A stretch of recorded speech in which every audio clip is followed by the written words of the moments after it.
Find out more about Kelly at mapyourhealing.com. Kelly Wilson. Woo! Yeah.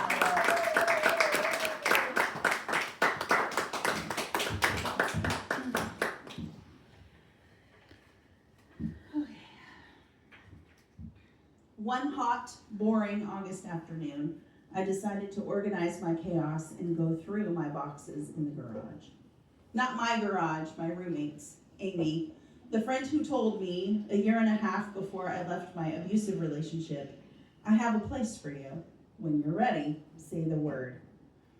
On May 3rd, 2025, I texted her that I needed a place to stay. As I dug through boxes and totes and baskets and bags, a song swirled around in my head, scraps of lyrics and the primary hook. Why? A song by Annie Lennox. I inwardly smirked and thought, maybe Walking on Broken Glass would be a more appropriate tune for this afternoon's activity. Without consideration, my brain rejected this idea.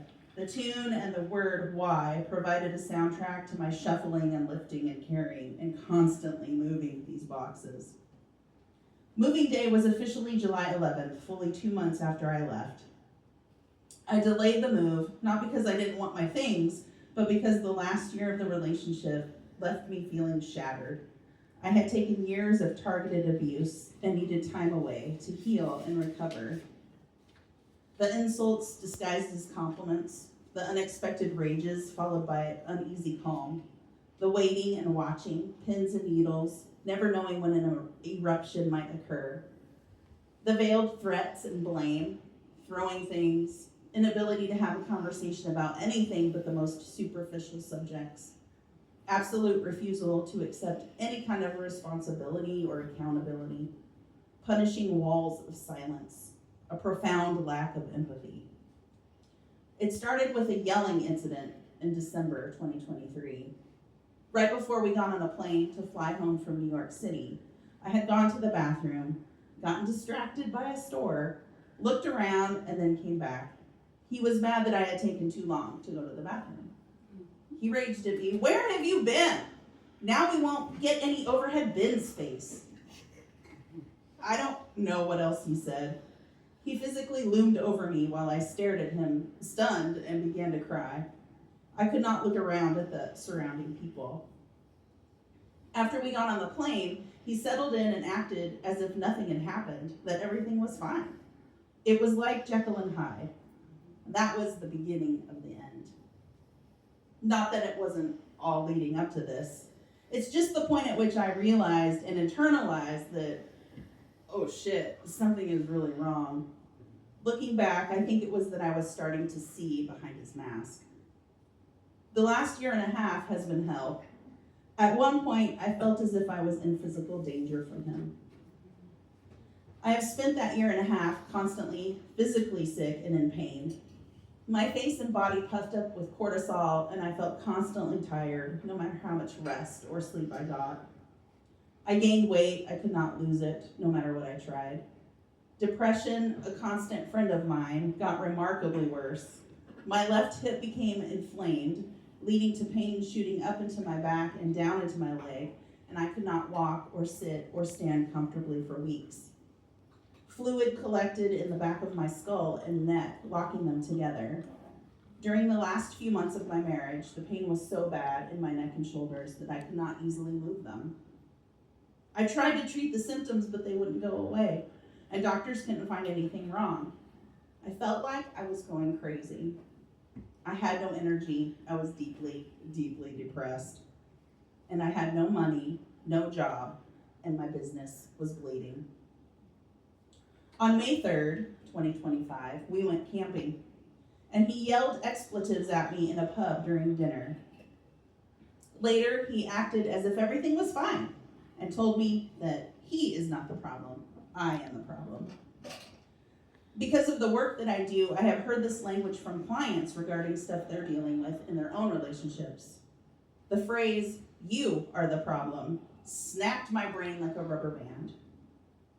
I paused and considered his words for what felt like several minutes.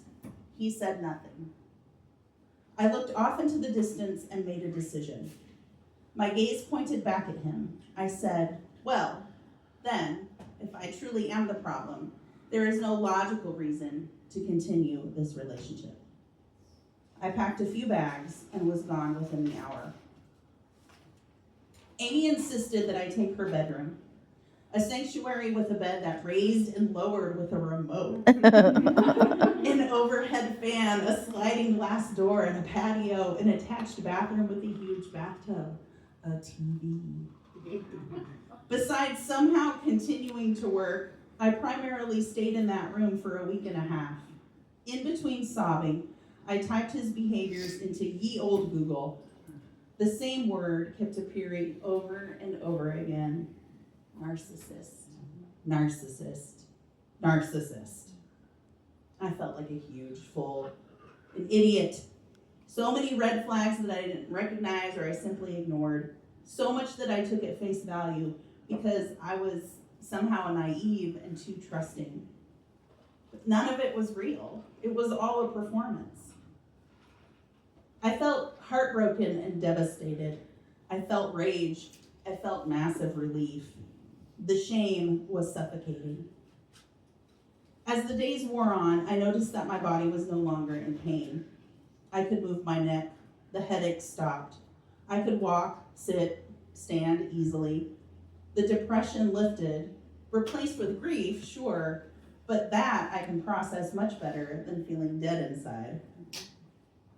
1 week later, on a Saturday afternoon, I told him, this marriage is over, in public, with some friends nearby. Sitting across from him at a rough-hewn picnic table, in between sobs, I said, I love you, but I cannot be married to you. He nodded. He had been married twice before. His only response to me was, that makes me a 3-time loser. Then he played the good guy, taking my hand across the table and murmuring, it's going to be okay. Moving out was another ordeal altogether. It took another 2 months before I could get all of my possessions free of his grasp, and even then it was a challenge. First, Amy went over in mid-June to pick up the rest of my clothes and shoes. Anything I can do to help you, he said. She couldn't get to some of my clothing because he had buried them underneath his stuff in the guest room. Then I scheduled moving day for July 11th, when he would be at the Oregon Country Fair. I put together a ragtag and determined group of friends and family to help. Whatever you need, he said. I need to be able to get my things, I said. The totes in the basement and the rest of my clothes, my things in the guest room. I can totally help with that, he said. Moving day arrived. I woke up at 4 a.m, as excited as a child on Christmas Day. Unable to help myself, I went to the house early and found chaos.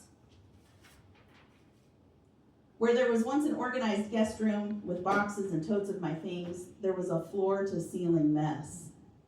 He had moved in a roommate whose boxes and loose belongings were piled on top of and in front of my things. My totes were still buried in the basement. In every room, my moving team and I had to dig out my stuff, throw it in the nearest box bag, basket, or tote, and shove it into one of the vehicles. That's how it all ended up in Amy's garage. Some neatly packed boxes, others with my possessions spilling out of them, haphazard piles of books, pictures, mementos, totes with and without lids, random bags and baskets.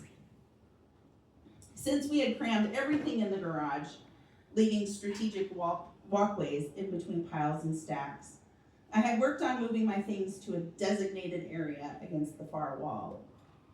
I started with the clearly labeled boxes that had been able to neatly pack before everyone else arrived. Then the totes that I had used for years, moving them with me from place to place. And now, on this hot August afternoon, I tackled the piles of my stuff, vomiting out of various receptacles. Surveying the piles of my things, I felt tendrils of adrenaline-fueled anxiety clutch my throat and wrap around my ribs and squeeze my heart and poke down into my gut. Waves of the relief of moving on in some tangible way splashed over the anxiety. Determination churned in my stomach. And encircling all of this, overwhelm, which had become a constant companion. I remembered the old saying, how do you eat an elephant? One bite at a time. So I chose a pile and I dug in, taking one item out at a time, deciding whether or not to keep it or throw it away or donate it or destroy it. I soon needed what I lovingly call a burn box, a burn and bash box. Apparently he kept no reminders of our relationship, no pictures, no books, no private jokes like the Love Shack sign that we both bought together because Love Shack was what we called my apartment in the early days of our relationship. Everything he had faked, all he had lied about, all the pretending. He had fooled everyone, our marriage counselor, his therapist, my friends and family. None of it was real. It was all a show, an act worthy of an Oscar. As I found each meaningful piece of our busted relationship, I threw it into the burn and bash box. The ceramic puzzle pieces I made for him one Christmas, painted with lyrics from our wedding song. The creepy cloth bear with a story of its own. My wooden wedding bouquet. The photo from our first Father's Day together, when I took him to brunch on the Portland Spirit and a castaway sat with us, and it was hilarious. A quote that he wrote to me early in our relationship.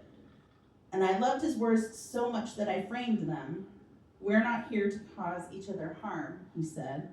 We're here to help each other, to lift each other out of the darkness. And more. A box full of the evidence of our trauma bond. The Annie Lennox song, Why, circled and spiraled and repeated over and over again. The last thing I found for the burn and bash box hit me the hardest. The blue tie-dye shirt I had gotten him the year before, when I had visited my youngest son in college. I had bought each of us a shirt that proudly announced, Oregon Institute of Technology Parent. One for him and one for me. I saw the bunched up blue fabric perched on the edge of a basket. I unfurled the wrinkled shirt and scowled. Gut punch. He and my youngest had seemed to have a particularly sweet relationship. Of course, he would discard this shirt, just like he discarded me.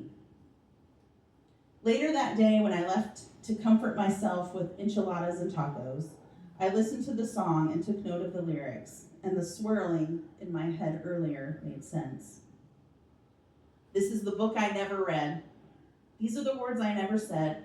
This is the path I'll never tread. These are the dreams I'll dream instead.